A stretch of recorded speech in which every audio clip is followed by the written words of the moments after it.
தொடர் போராட்டங்களை நடத்தி வருகிறது. இன்னைக்கு இன்னும் ஒரு மொழிப்போருக்கும் தமிழ்நாடு தயாராக இருக்கிறது அப்படிங்கிற ஒரு கடிதத்தை இன்னைக்கு தமிழ்நாட்டினுடைய முதலமைச்சர் திமுக தலைவராக எழுதியிருக்கிறார். அந்த கட்சியின் தமிழ்நாட்டினுடைய முதலமைச்சர் இன்னும் ஒரு மொழிப்போருக்கும் நாங்க தயாரா இருக்கோம் அப்படின்னு சொல்லிட்டு இன்னைக்கு அந்த கட்சியோட தொண்டர்களுக்கு கடிதம் எழுதியிருக்காரு. மாநிலம் முழுசும் திமுகவினுடைய மாணவர் அணி இன்னைக்கு போராட்டம் நடத்தியிருக்காங்க. திமுகவினுடைய வழக்கறிஞர் அணி இன்னைக்கு ஒரு ரெசல்யூஷன் பாஸ் பண்ணியிருக்காங்க. அண்ணாவினுடைய இருமொழி கொள்கையை தான் இங்க நீடிக்கும், மும்மொழி கொள்கையில தமிழ்நாட்டுக்கு இடமே இல்லை அப்படின்ட்டு அவங்க. தமிழ்நாட்டில் ரொம்ப பெரிய கட்சிகள், பிரதான கட்சிகள் தான் ரூலிங் பார்ட்டியா இருந்தது திமுக, அதிமுக தான். அதிமுகவும் இருமொழி கொள்கை தான் அப்படின்ட்டாங்க. ஆனாலும் பிடிவாதமாக இல்லை, நீங்க கத்து கொடுத்தே ஆகணும்னு சொல்றாங்கல்ல, நீங்க செஞ்சே ஆகணும்னு சொல்றாங்கல்ல, அதுக்கான காரணம் என்ன? அதாவது நீங்க இப்ப அரவிந்த் உங்க டாபிக்கே கொஞ்சம் தவறா இருக்கு. டாபிக்கே தவறா? ஆமா, ஹிந்தி திணிப்பு அப்படிங்கிறீங்க. இது அவங்க கவர்மெண்டே சொல்லுது. ஹிந்தி கவர்மெண்ட் சொல்லுதுன்னா அதை நீங்க அப்படியே போட முடியுமா? ஹிந்தி திணிப்பு இதுல எங்க இருக்கு? அதே கிடையாது. உடனே மும்மொழி கொள்கைன்னா மூணாவது லாங்குவேஜ் ஒன்று படிச்சுக்கிடுங்க. இந்தியாவில் நிறைய லாங்குவேஜ் இருக்குது, அது உங்களுக்கு ஆப்ஷன் இருக்கு, நீங்க எதுனாலும் செலக்ட் பண்ணிக்கலாம். இப்போ அரசியல் களம்னு ஒன்று இருக்கு. அந்த அரசியல் களத்தை ஒரு எலெக்ஷன்லாம் பக்கத்தில் வரும்போது ஒரு சுறுசுறுப்பாக வச்சுருக்கணும். இப்போ எதிர்கட்சியே அவங்களுக்கு பிஜேபி தான் எதிர்கட்சியாக ஆயிடுச்சு. டிஎம்கேக்கு ஏடிஎம்கே அவங்க பாட்டுக்கு இருக்காங்க. ஒருவேளை அவங்க ஓட் பேங்க் எங்களுக்கு சாதகமாக இருக்குதுன்னு சொல்லிட்டு குவைட்டாக இருக்காங்களா, இல்லை வேண்டான்னு இருக்காங்களா என்னன்னு தெரியல. அவங்க ரொம்பவே குவைட்டாக இருக்காங்க.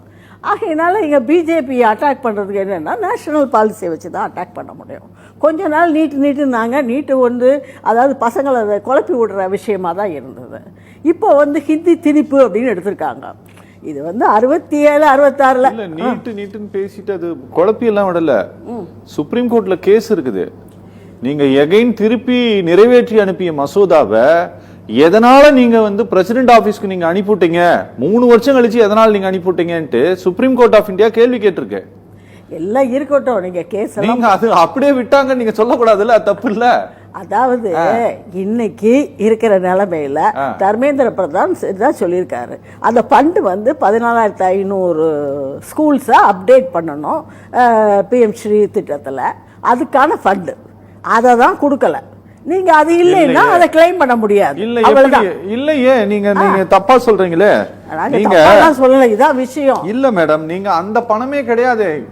அரசாங்கம் கேக்குறது அந்த பணமே கிடையாது. ப்ராஜெக்ட் அட்வைசரி போர்டு கையெழுத்து போட்டு, கன்சர்ன் மினிஸ்டர், எஜுகேஷன் மினிஸ்டர் கையெழுத்து போட்டு, தமிழ்நாட்டோட முதலமைச்சர் கையெழுத்து போட்டு, எஜுகேஷன் செக்ரட்டரி கையெழுத்து போட்டு, தமிழ்நாட்டோட எஜுகேஷன் செக்ரட்டரி கையெழுத்து போட்டு ஒப்புக்கொண்ட தொகை இவ்வளவு கொடுக்கறேன்னு சொல்லி ஒப்புக்கொண்டது சமக்ர சிக்ஷா திட்டம். அந்த திட்டத்தில் வர வேண்டிய பணத்தை தான் கேக்குறாங்க. அந்த திட்டமே வேணாங்கிறீங்களா? அந்த திட்டத்தை யாரும் வேணான்னு சொல்லல. அந்த திட்டத்தை யாரும் வேணான்னு சொல்லலையே. திட்டத்துல இருக்க அம்சம் எல்லாம் நீங்க இது பண்ண மாட்டோம், திட்டத்தை நாங்க ஒத்துக்க மாட்டோம்னு சொன்னீங்க. இதுல பெரிய இவங்க ஒரு பிளே அரசியல் தான். அரசியல் பிளே பண்றாங்க. நீங்க அரசியலான்னு கேட்டிருக்கீங்க. உண்மையிலே அரசியல் தான். இல்ல நீங்க எப்படி இல்லன்னு சொல்ல முடியும்? இல்ல மேடம், எஜுகேஷன் மினிஸ்டர் மேடம் இங்க பாருங்க, நான் ஒரே ஒரு விஷயம் நான் சொல்றேன். நான் என்னோட கருத்தை நான் பதிவு பண்றதுக்கு அலோவ் பண்ணணும். நீங்க தயவு செஞ்சு நீங்க சொல்லுங்க. ஆனா நான் உண்மையை சொல்லிடுறேன். அதாவது நாடு முழுசுக்கும் ஒரு கல்விக் கொள்கையை அமுல்படுத்துறாங்க. இவங்க டிஎம்கே தமிழ்நாட்டில் கிளைம் பண்றது என்ன, டிஎம்கே மாதிரி நீங்க கேரளா, கர்நாடகா எல்லாமே எஜுகேஷன்ல நல்ல டெவலப் ஆகி இருக்கு.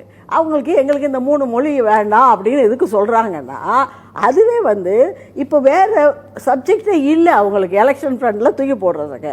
அதுக்காக இந்த 66 இருந்த அந்த ஹிந்தி போராட்டத்தை மறுபடியும் கொண்டு வருவோமான்னு பார்க்குறாங்க. அப்போ இருந்த மீடியா வேற, அப்போ இருந்த புரிதல் வேற, அப்போ இருந்த மாணவர்கள் வேற. மாணவர் எழுச்சி, அது போராட்டம், அட போராட்டம், எல்லா போராட்டமும் நடக்குது. இப்போ ஒரு சாரார், நீங்க சீமான மட்டும் இல்லை, ஒரு சாரார் அது ஒரு பக்கம் போயிட்டு இருக்கு. நீங்க யாரு தமிழை காப்போம், தமிழை வளர்ப்போம், ஹிந்தியை ஒழிப்போம்னு சொல்றாங்களே, அவங்களே தமிழர் இல்லை அப்படின்னு ஒருத்தர் சொல்லிட்டு இருக்காங்க, ஒரு சாரார். அதுக்கு ஒரு பதிலும் வரல. நம்ம இந்த விஷயத்துக்குள்ள நம்ம போக வேண்டாம். ஆனாலும் கூட ஒரு அரசு அரசு சொல்லி இருக்கிற புதிய கல்விக் கொள்கை, அந்த புதிய கல்விக் கொள்கை எத்தனை வருஷம் கழிச்சு இவங்க ஆராய்ந்து பூர்வமான ஆட்கள் எல்லாம் போட்டு கமிட்டி போட்டு கொண்டு வந்தாங்க.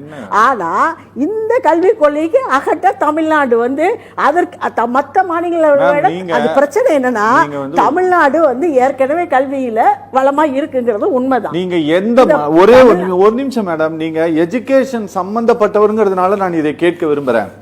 ஒரு பாலிசியை வந்து டிஃபைன் பண்ணுகிறது இந்திய அரசாங்கம், சரிங்களா?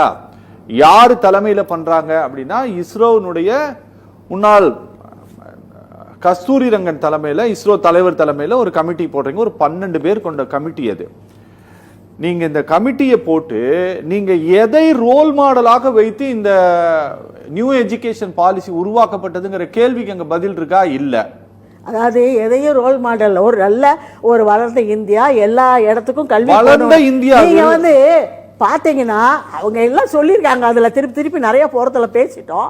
ஒரு சுற்றுச்சூழல் ஆகட்டும், ஈக்குவாலிட்டி ஆகட்டும், எல்லாருக்கும் கல்வி, நல்ல கல்வி கிடைக்கணும், ஸ்டார்ட் அப், அந்த டெக்னிக்கல் எஜுகேஷன்லாம் கிடைக்கணும், இந்த ஆர்டிஃபிஷியல் இன்டெலிஜென்ஸ் இதெல்லாம் கொண்டு வரணும், இந்த மாதிரி ஒரு நிறையா வேறுபாடு வச்சுருக்காங்க.